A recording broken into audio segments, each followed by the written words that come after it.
नमस्कार, मैं हूं चंद्रशेखर जोशी और आप देख रहे हैं अंतर्राष्ट्रीय खबरों का सबसे भरोसेमंद कार्यक्रम खबर दुनिया की। इस कार्यक्रम में हम आपको इस वक्त की बड़ी और महत्वपूर्ण अंतर्राष्ट्रीय खबरें बताते हैं और दो बड़ी खबरों पर अपने विशेषज्ञ मेहमान से चर्चा करते हैं। आज के एपिसोड में हम चर्चा करेंगे कि अमेरिका और ईरान के बीच लगातार हो रहे हमले कब तक चलेंगे। हॉर्मुज तो बंद है, वहीं लाल सागर में हूथी के हमलों के कारण समुद्री जहाजों के दूसरे रास्ते पर तनाव बढ़ने के कारण दुनिया के लिए तेल गैस के पहले से चले आ रहे संकट के और कितना बढ़ने के आसार हैं। दोनों ओर से आ रहे बयान क्या संकेत दे रहे हैं? वहीं कार्यक्रम में हम आपको ये भी बताएंगे कि कैसे बांग्लादेश में एक कथित फोन कॉल के कारण राजनीतिक भूचाल आ गया है। शेख हसीना के वापस देश लौटने के बयान ने कैसे इस राजनीतिक आग में घी का काम किया। एपिसोड में हम आपको यह भी बताएंगे कि सऊदी से परमाणु डील कर चुके राष्ट्रपति ट्रंप ने 24 घंटे के अंदर ही कैसे दिया सऊदी अरब को इजरायली झटका। होंगी और भी महत्वपूर्ण अंतर्राष्ट्रीय खबरें, लेकिन आइए सबसे पहले आपको दिखाते हैं इस वक्त की अंतर्राष्ट्रीय हेडलाइंस।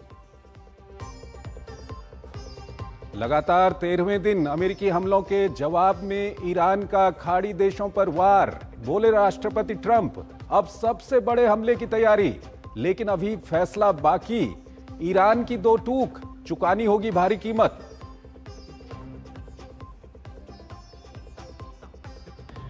यूक्रेन रूस जंग के बीच रोमानिया की हवाई सीमा में घुसा ड्रोन, मार गिराने का दावा। दिखने में शाहिद जैसा था ड्रोन। क्रेमलिन ने कहा युद्ध खत्म करने के लिए मॉस्को को अमेरिका के नए प्रस्ताव का इंतजार। नहीं कम हो रहा दक्षिण चीन सागर में तनाव। फिलीपींस ने चीन पर दूसरे दिन भी वाटर कैनन से हमले का लगाया आरोप। स्कारबोरो शोल के पास की घटना चीन ने बताया कानूनी कार्रवाई।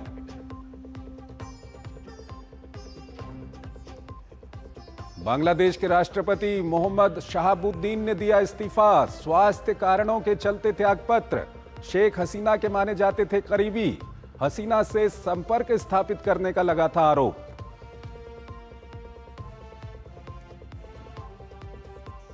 यूरोप के कई देशों में जंगल की आग का कहर। स्पेन में पहली बार आग को लेकर राष्ट्रीय आपातकाल घोषित। फ्रांस में 63,000 से अधिक लोगों को सुरक्षित स्थानों पर पहुंचाया गया।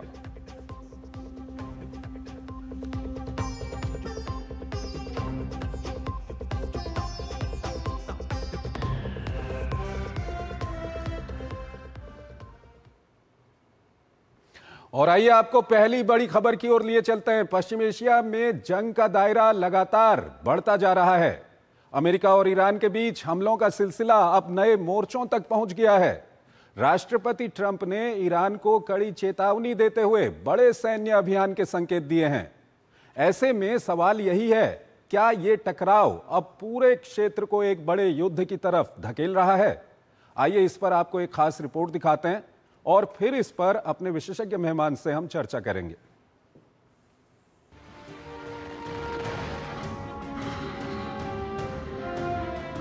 अमेरिका ईरान के बीच हमलों का सिलसिला लगातार 13वें दिन भी जारी रहा। अमेरिका ने ईरान के 5 शहरों खोंदाब, खुर्रमाबाद, कोनारक, जास्क और राजधानी तेहरान में अलग अलग जगहों को निशाना बनाया। सेंटकॉम के मुताबिक इन हमलों में ईरान के सैन्य कमांड सेंटर, ड्रोन स्टोरेज, संचार नेटवर्क, तटीय निगरानी ठिकानों और समुद्री क्षमताओं को निशाना बनाया गया।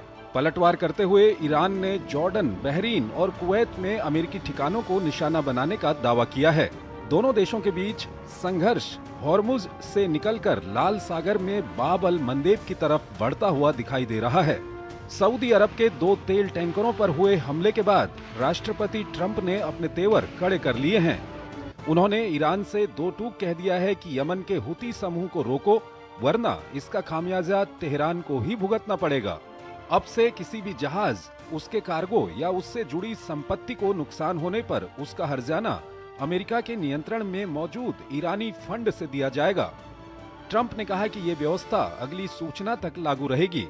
उन्होंने ये भी कहा कि नुकसान की रकम काफी बड़ी हो सकती है। इस पर ईरान ने तीखी प्रतिक्रिया देते हुए कहा, किसी देश की संपत्तियों को फ्रीज कर भविष्य के असंबंधित दावों के भुगतान के लिए इस्तेमाल करना बेहद खतरनाक मिसाल होगी। इसके अलावा ट्रंप ने कहा कि अमेरिका ईरान के खिलाफ दोबारा बड़े सैन्य अभियान पर गंभीरता से विचार कर रहा है।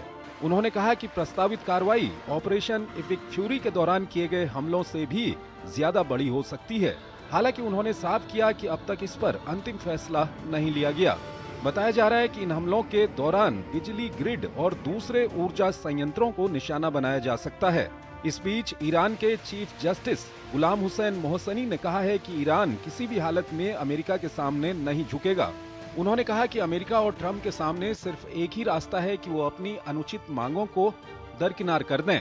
बताया जा रहा है कि इराक के प्रधानमंत्री के जरिए युद्ध विराम के नए प्रस्ताव को ईरान भेजा गया था, जिसे ईरान ने ठुकरा दिया है। हालांकि एक वरिष्ठ ईरानी अधिकारी ने अल जजीरा से कहा है कि अमेरिकी हमलों के बावजूद कूटनीतिक का रास्ता खुला हुआ है और दोनों पक्षों के बीच मध्यस्थों के जरिए संदेशों का आदान प्रदान जारी है।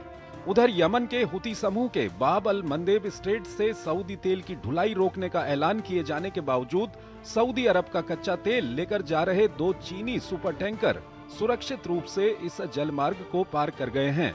उधर सऊदी अरब और अमेरिका के बीच हुए परमाणु समझौते पर राष्ट्रपति ट्रंप ने शर्त थोपते हुए कहा है कि उसे अब्राहम संधि के तहत इजराइल से संबंध सामान्य करने होंगे। तो लेटेस्ट क्या कुछ चल रहा है ये हमने आपको दिखाया और इस पर बातचीत करने के लिए हमारे साथ सुशील कुमार सिंघल हमारे साथ जुड़ रहे हैं। फॉर्मर सीनियर डिप्लोमेट हैं, विदेशी मामलों के जानकार हैं।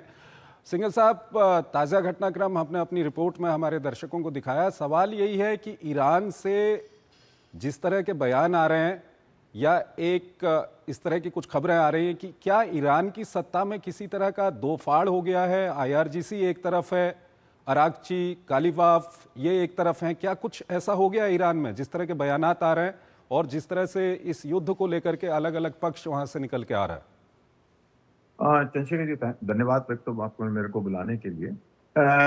बात यह है कि जिस तरह से इस ये घटनाक्रम चल रहा है, ईरान के अंदरूनी हालात भी, और क्योंकि वहां में सबको मालूम है कि वहां पे बड़ा सिस्टम जो है बड़ा ओपेक है, आपको खबर पूरी नहीं आ पाती है जी। लेकिन जिस तरह के बयानात आ रहे हैं और उनको बदला जा रहा है तो क्लियरली एक साफ साफ दिख रहा है कि वहां पर एक पावर स्ट्रगल चल रही है। क्योंकि सबसे बड़ी समस्या क्या वहां पे हो गई है कि जो ईरान के सुप्रीम लीडर हैं अब, वो अभी तक उन्होंने पब्लिक में नहीं आए हैं, ना ही उनका कोई वीडियो मैसेज आया है।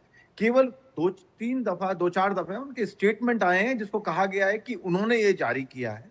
तो इससे क्या हुआ है कि जो पकड़ है सत्ता पर, जो सुप्रीम लीडर की नॉर्मली वहां पकड़ होती है, वो ढीली नजर आ रही है। क्योंकि जो ग्रुप्स हैं डिफरेंट, एक IRGC है या जो प्रेसिडेंट हैं या इसके स्पीकर हैं, अब चीफ जस्टिस भी उनके बयान दे रहे हैं पॉलिटिकल इश्यूज के ऊपर। तो ये दिखा रहा है कि वहां पर कुछ स्ट्रगल लग रहा है कि चल रही है आपस में। और दोनों तीन, मेरे हिसाब से 3 ग्रुप हैं वहां पे कम से कम, जो अपनी अपनी कोशिश कर रहे हैं ये दिखाने की कि ईरान के जो इंटरेस्ट हैं उनके सबसे ज्यादा उनके उनके पक्ष में वो काम कर रहे हैं। जबकि उससे क्या हो रहा है कि मैसेजिंग जो हो रही है वो गलत हो रही है। अब जैसे हुतीज को आपने अभी बताया कि हुतीज जो है लाल सागर में अभी तक जो है अमेरिका ईरान धमकी दे रहा था, लेकिन अब क्या हो रहा है वहां पर कि उन्होंने अटैक किया है सऊदी अरबिया के 2 टैंकर के पास, जैसा कि आपने बताया। उससे अभी ऑयल की प्राइस जो कीमतें हैं वो $100 क्रॉस कर गई हैं फिर से, जो कि पिछले दो महीने से $100 के नीचे चल रही थी। 80, 85, 78 तक आ गई, 73 तक आ गई थी ऑलमोस्ट। लेकिन उससे क्या हो गया है कि अब जो तेल की अर्थव्यवस्था है उस पर जो है सवाल उठने शुरू हो गए हैं। उधर कतार भी जो है अभी कहने लगा है कि हम जो है मध्यस्थता नहीं करेंगे क्योंकि उनके ऊपर भी हमले हो रहे हैं ईरान की तरफ से। तो ये साफ दिख रहा है कि जो IRGC है या जो एफिलिएटेड ग्रुप है, जो एक्सट्रीमिस्ट ग्रुप है, वो कोशिश ये कर रहे हैं कि बातचीत ना हो और अमेरिका को या उनके जो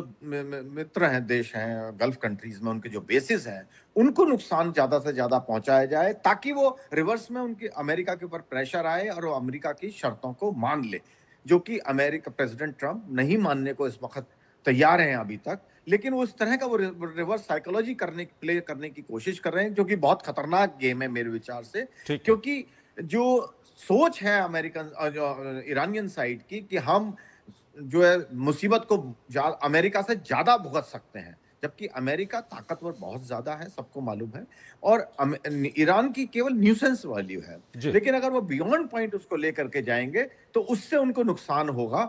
ये बहुत साफ साफ मुझे इस सब में दिख रहा है, क्योंकि ट्रंप जिस तरह से धमकी दे रहे हैं, अगर उन्होंने आधा भी वो कर दिया तो ईरान के लिए जो ऑलरेडी इकोनॉमिक समस्या है, इंफ्रास्ट्रक्चर उनका टूट गया है, उसकी बहुत बड़ी उनको खमियाजा भुगतना पड़ सकता है। सिंघल साहब, इस सब के बीच जो ट्रंप की धमकी है, नई धमकी है, वो कहते हैं कि हूती के हमले के लिए भी अब ईरान को कीमत चुकानी पड़ेगी, ईरान के ऊपर हमले होंगे।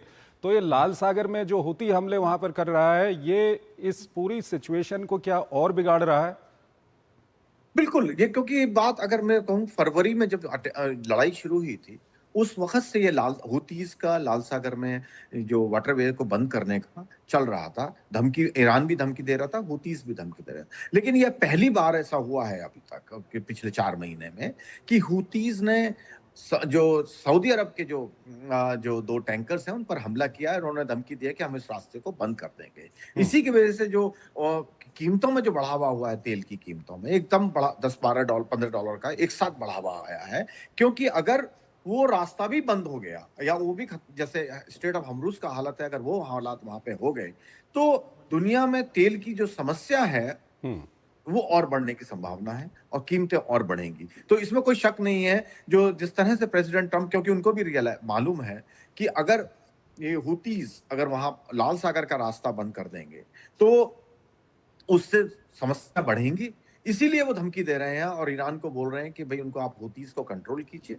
और अगर खमियाजा नुकसान हुआ तो उसका खमियाजा आपको भुगतना पड़ेगा। लेकिन उसको कितना वो करेंगे, क्योंकि वो ऑप्शंस की बात कर रहे हैं, उनके पास में ऑप्शंस हैं, बहुत सारी ऑप्शंस हैं उनके पास में, लेकिन उसमें वो किस हद तक आगे बढ़ेंगे, ये एक बड़ा सवाल पैदा होता है। क्योंकि जिस तरह से वो एक्ट करते हैं, वो क्योंकि कंट्रोल वे में अटैक कर रहे हैं वो अभी तक, अगर हम देखें पिछले 12-13 दिन से जो अटैक हो रहे हैं वो ऑल आउट वार के निशान नहीं है, कि बड़े पॉइंटेड अटैक करने की कोशिश कर रहे हैं, लेकिन एस्केलेशन की जो धमकी दे रहे हैं कि उनके जो पुल है, अगर एक शिप टूटेगा, अटैक होगा तो हम एक ब्रिज उनका तोड़ देंगे, या इंफ्रास्ट्रक्चर को, या एक जो उनका जो अमेरिका के न्यूक्लियर इंस्टॉलेशन है जो पहाड़ के नीचे है, उसके बारे में बात कर रहे हैं कि हम उसको भी फिर अटैक करेंगे। सर, यहाँ पर एक सवाल एक और आता है कि जो अमेरिका की ओर से कहा गया है कि अब जहाजों को जो नुकसान होगा उसकी कीमत चुकानी पड़ेगी, जो ईरान के फ्रीज एसेट्स हैं दूसरे देशों में, उससे उसकी कीमत अमेरिका चुकाएगा। तो ये ईरान पर दबाव बनाने के लिए ये कितना बड़ा कदम, इसको आप देखेंगे? मेरे विचार से जो धमकी दे रहे हैं प्रेसिडेंट कि हम उसको असेट्स तो उन्होंने ऑलरेडी फ्रीज की हुई हैं, और लेकिन अभी जब समझौता हुआ था जून में, तब ये था कि उनको खोल दिया जाएगा, और ये मेरे विचार से ये प्रैक्टिकल नहीं हो पाएगा, क्योंकि जब शांति की वार्ता होगी अल्टीमेटली तो इसमें रिजोल्यूशन पीस से ही निकलेगा, समझौता ही होगा, डिप्लोमेटिक सॉल्यूशन ही निकलेगा। तो उसमें मेरे विचार से इसकी जो जैसा वो मेरे ख्याल से धमकी की तरह से ही हम इसको ले सकते हैं, कि लेकिन एक्चुअल में इसको करना मेरे विचार से बहुत मुश्किल बात होगी। ठीक है सर, एक अंतिम सवाल है सर, इसको दर्शक भी इसको जानना चाहेंगे कि ईरान के ऊपर जो हमले हो रहे हैं, वो अमेरिकी जो एयरक्राफ्ट कैरियर हैं वो मुश्किल से ईरान से 150 किलोमीटर दूर हैं, लेकिन ईरान उन पर ना हमले करके कुवैत में, दूसरे देशों में जो वहाँ पर सिविलियन इंफ्रास्ट्रक्चर है, डिसैलिनेशन प्लांट हैं, या कुवैत में इंटरनेशनल एयरपोर्ट है, इस पर हमले कर रहा है। तो ये ईरान की किस तरह की रणनीति है? देखिए, बहुत साफ रणनीति है ईरान की, क्योंकि वो अब क्या कर रहा है कि अमेरिका को ज्यादा नुकसान नहीं पहुंचाना चाहता, लेकिन गल्फ कंट्रीज उसके लिए सॉफ्ट ऑप्शन है, तो उनको उनके द्वारा अमेरिका के ऊपर प्रेशर डालने की कोशिश कर रहा है, और काफी हद तक वो कामयाब भी है इसमें, क्योंकि जो गल्फ कंट्रीज हैं वो वो सजेस्ट कर रहे हैं प्रेसिडेंट ट्रंप को कि भाई आप बातचीत के टेबल पे दोबारा से आइए, इनको बातचीत करिए ताकि सॉल्यूशन निकले। तो यही उनकी टैक्टिक है। इसी वजह से वो ईरान अमेरिकन जो शिप्स हैं, आपने बिल्कुल सही कहा, उनके युद्धपोत बिल्कुल बहुत पास में हैं, बहुत आसान है। उतना दूर जा रहे हैं लेकिन पास में अटैक नहीं कर रहे हैं। तो मेरी वजह से, जैसे मैंने कहा, 2 वजह हैं। एक तो है कि डायरेक्ट कन्फ्रंटेशन नहीं चाह रहा, इसको एस्केलेट नहीं करना चाहता, और सॉफ्ट ऑप्शन इस्तेमाल करके प्रेशर बिल्डअप करने की कोशिश की जा रही है ठीक है, ईरान की तरफ। ठीक है सर।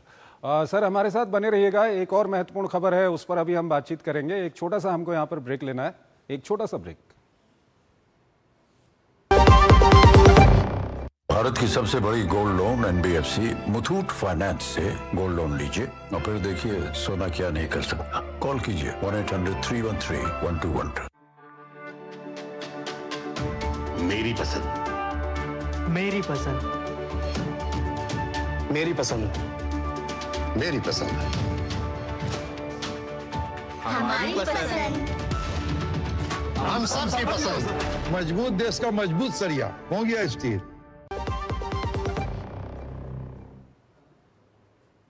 स्वागत है आपका ब्रेक के बाद। अगली बड़ी खबर की ओर आपको लिए चल रहे हैं। बांग्लादेश में एक बार फिर सियासी भूचाल की आहट सुनाई दे रही है। राष्ट्रपति मोहम्मद शहाबुद्दीन के इस्तीफे ने ढाका की राजनीति को गरमा दिया है। कथित तौर पर शेख हसीना से संपर्क की कोशिश और उनकी वापसी के ऐलान के बाद विवाद और गहरा गया है। अब सबकी नजर इस बात पर है कि क्या बांग्लादेश में एक और बड़ा राजनीतिक बदलाव होने जा रहा है। आइए इस पर आपको एक खास रिपोर्ट दिखाते हैं और फिर अपने विशेषज्ञ मेहमान से हम इस बड़ी हलचल पर बात करेंगे। बांग्लादेश की सत्ता की दीवारों से नया सियासी तूफान टकराने को बेताब है। कारण है एक फोन कॉल जिसने ढाका की राजनीतिक गलियारों में हलचल पैदा कर दी है। खबर है कि मई में अपनी लंदन यात्रा के दौरान राष्ट्रपति मोहम्मद शहाबुद्दीन ने कथित तौर पर पूर्व प्रधानमंत्री शेख हसीना से संपर्क करने की कोशिश की थी। उस पर शेख हसीना के देश वापस लौटने के ऐलान ने आग में घी का काम किया है। बांग्लादेश में छात्र आंदोलन के बाद हुए सत्ता परिवर्तन के बाद मोहम्मद शहाबुद्दीन एकमात्र ऐसे व्यक्ति हैं जो अभी भी अपने संवैधानिक पद पर बने हुए हैं।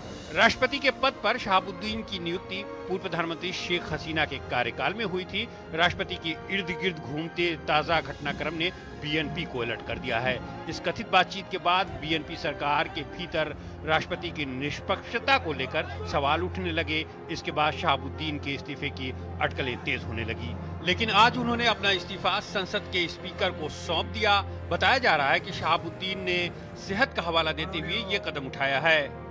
शहाबुद्दीन ने अप्रैल 2023 में 5 साल के कार्यकाल के लिए शपथ ली थी। राष्ट्रपति शहाबुद्दीन पर इस्तीफे का दबाव उस समय बढ़ा जब शेख हसीना ने हाल ही में कहा कि वो बांग्लादेश लौटेंगी। हसीना ने राइटर्स को दिए इंटरव्यू में कहा था कि वो अपने समर्थकों के साथ देश वापस आएंगी और अदालतों का सामना करेंगी।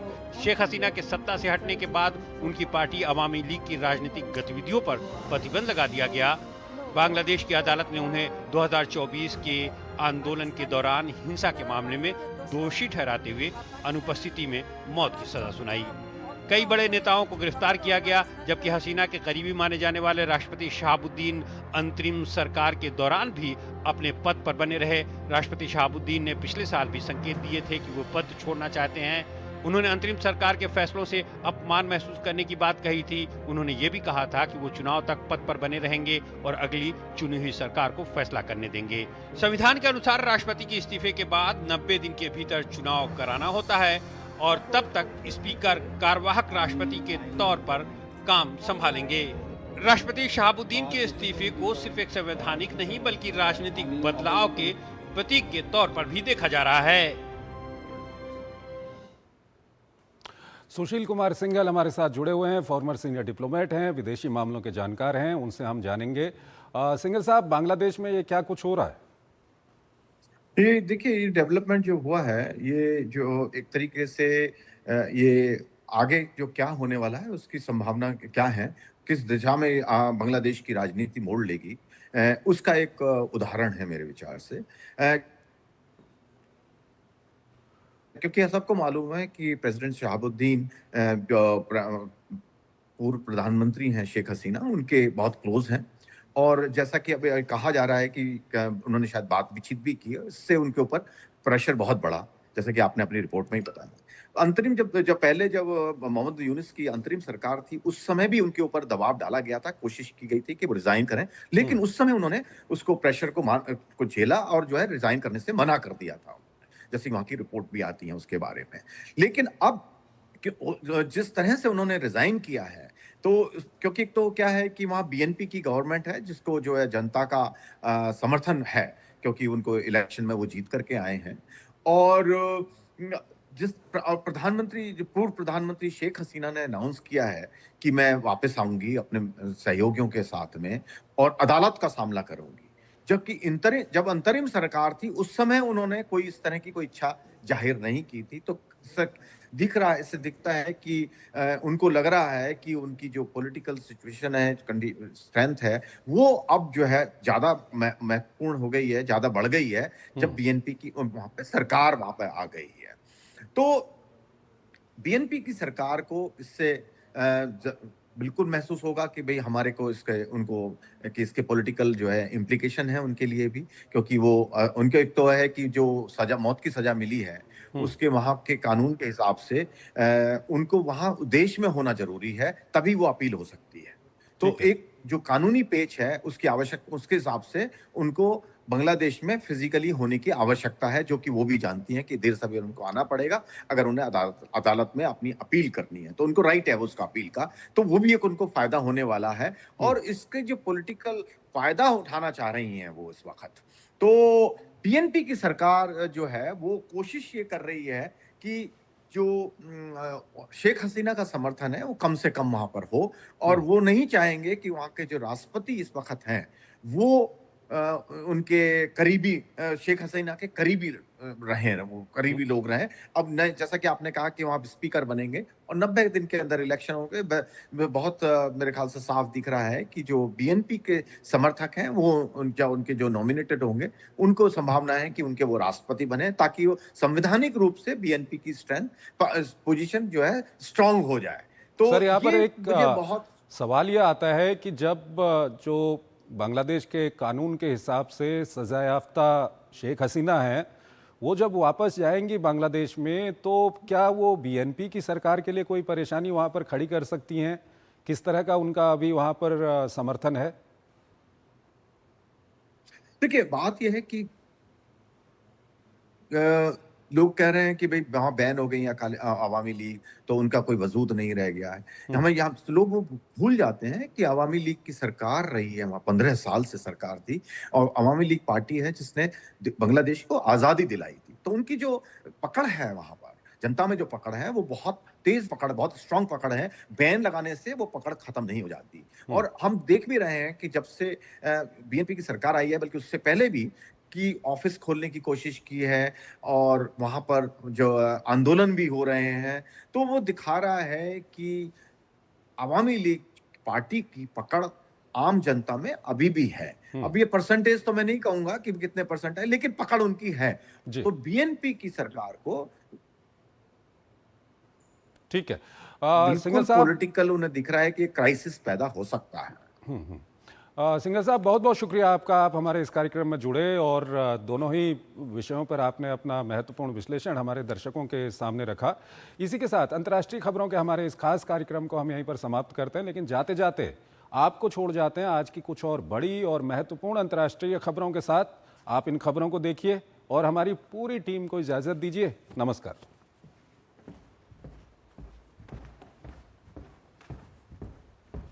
अमेरिकी राष्ट्रपति डोनाल्ड ट्रंप ने सऊदी अरब के साथ असैन्य परमाणु सहयोग समझौते के लिए एक शर्त रखी है। उन्होंने कहा कि रियाद को इजरायल के साथ संबंध सामान्य करने होंगे। सऊदी अरब ने अब तक ऐसा करने से इनकार किया है। ट्रंप ने कहा कि ये समझौता तभी लागू होगा जब सऊदी अरब अमेरिका की मध्यस्थता वाले अब्राहम समझौते में शामिल होगा, जिसके तहत कई अरब देशों ने इजरायल के साथ संबंध स्थापित किए हैं। सऊदी अरब लंबे समय से फलस्तीनी राष्ट्र बनने की दिशा में कोई रास्ता न होने के कारण इस समझौते में शामिल होने से इनकार करता रहा है। ब्रिटिश प्रधानमंत्री एंडी बर्नहम शुक्रवार को मैनचेस्टर में अपना एक नया दफ्तर खोलेंगे, जिसे नंबर 10 नॉर्थ नाम दिया गया है। यह नाम लंदन में उनके 10 डाउनिंग स्ट्रीट ऑफिस की तर्ज पर रखा गया है। क्योंकि वह आर्थिक फैसले लेने की प्रक्रिया को राजधानी से दूर ले जाना चाहते हैं। कीर स्टारमर की जगह सोमवार को प्रधानमंत्री बने बर्नहम का उत्तरी इंग्लैंड में यह नया बेस इस बात का संकेत है कि अब आर्थिक फैसले लेने का काम लंदन केंद्रित नहीं रहेगा। रूस ने गुरुवार की रात ड्रोन और मिसाइलों से लगातार यूक्रेन के 3 बंदरगाहों पर हमले किए। इन हमलों में कीव की सेना को मदद पहुंचाने वाले इंफ्रास्ट्रक्चर को निशाना बनाया गया। रूस के रक्षा मंत्रालय ने बताया कि हवाई मिसाइलों और स्ट्राइक ड्रोन से ओडेशा, इज़मेल और माइकोलाइव बंदरगाहों पर हमले किए गए। वहीं रक्षा मंत्रालय ने यूक्रेन के खार्किव इलाके में जखारिवका और इवाशिचेने गाँव पर कब्जा करने का भी दावा किया है। अमेरिकी राष्ट्रपति डोनाल्ड ट्रंप ने शुक्रवार को अमेरिका के 60 व्यापारिक साझेदारों पर नए टैरिफ लगाने की घोषणा की है। इसके तहत इन देशों से होने वाले आयात पर 10% से 12.5% तक टैक्स लगाया जाएगा। ये कदम 10% के अस्थायी वैश्विक टैरिफ की अवधि खत्म होने के बाद उठाया गया है।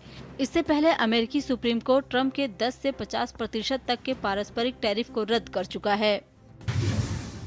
स्पेन सरकार ने जंगलों में लगी भीषण आग को देखते हुए गुरुवार रात नेशनल इमरजेंसी का ऐलान कर दिया। राजधानी मैड्रिड के पास और पड़ोसी प्रांत अविला में लगी आग से कई बस्तियों पर खतरा मंडरा रहा है। हालात को देखते हुए 10,000 से ज्यादा लोगों को सुरक्षित जगहों पर पहुंचाया गया है। गृह मंत्रालय के मुताबिक कई इलाकों में एक साथ आग भड़कने के कारण आपात स्थिति घोषित की गई। फायर फाइटर्स आग पर काबू पाने की कोशिश में जुटे हुए हैं। इस साल अब तक स्पेन में 1 लाख हेक्टेयर से ज्यादा क्षेत्र आग की चपेट में आ चुका है, जबकि आग की घटनाओं में अब तक 13 लोगों की मौत हो चुकी है।